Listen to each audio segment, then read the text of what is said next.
So Dan, what are you doing up there? I'm measuring the diameter at breast height of this giant tree, but because it's covered in epiphytes and deformities, and at breast height I have to get a measurement at least 50 centimeters above where those deformities are. We're just marking off the rope at 1 meter intervals. I was just untangling rope. We're going to use this rope to lay plots within the forest. And having the intervals will tell us where we are within the plot. and then we'll mark every meter with tape or flag. Anna, do you know? With this one, if I just turn it on, will I be able to save a track later? Yes. Without telling it ahead of time? Yes. It should be. So then I'm going to plot them and see how far I've been going from where I've been standing. Exactly. Yep. And I'm playing Angry Birds on my phone.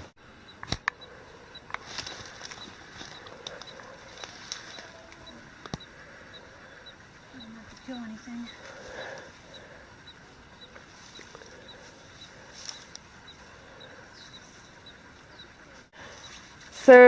So Kerry's heading due west. We're almost at the end of the 30-meter rope. And we'll just attach the rope somewhere right about here.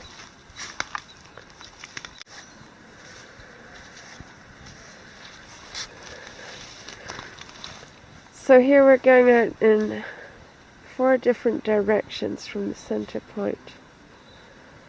Going out 30 meters in each direction. So ultimately there would be there would be 8 of these ropes, is that right? That's right. So And what would you do at the ends of the ropes, going from one end to the other?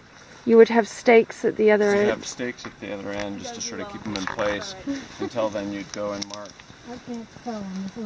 pink flagging along where the ropes are, and then you pull the ropes and you leave the center stake with a rebar and a PVC sleeve on it.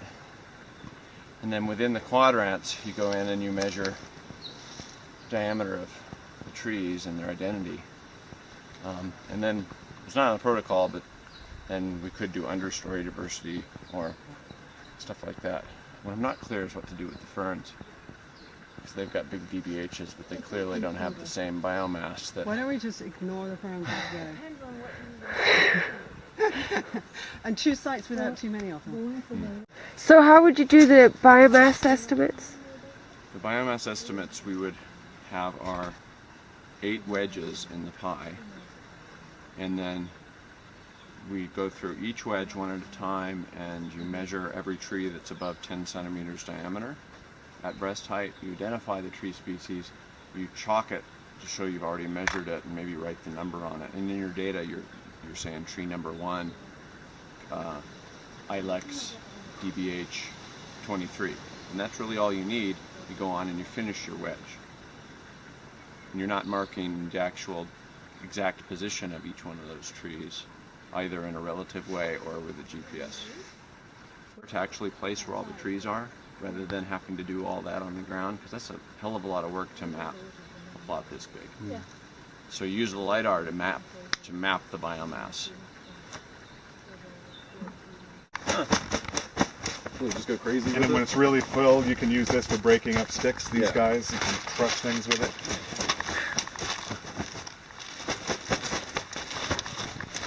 And then normally, I mean, when I'm just doing quick surveys and stuff in the field, I'll just put it on the beating sheet. But that's it's basically the same size grit we just used, so it's going to want to go. Do you want to, so say things are going to fly out now? If you're really worried about that, you can kind of put them together and tie this up, cinch it up, and then just... Now it's ready to plug in. It's off and it's on 0. So plug it in. Then you turn it on and wait, because actually this is going to convert the power to 3-phase AC. It's got some fancy variable speed motor in here, which is what you're paying for, the $300. Wow.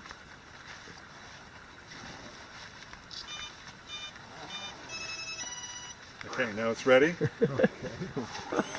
And you can start anywhere from 2 to 8. Here you go. It's like full position. Andrew's going to show us. So that's the low speed for like Socopterans and things.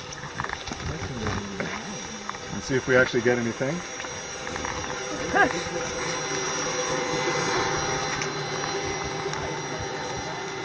Great for public, but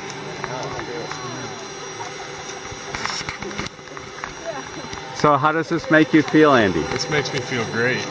Do you feel powerful? You know, not yet. Okay, but so let's maybe cap I'll- it and let's see what we got. Maybe I'll turn up the power. Okay, now turn it off.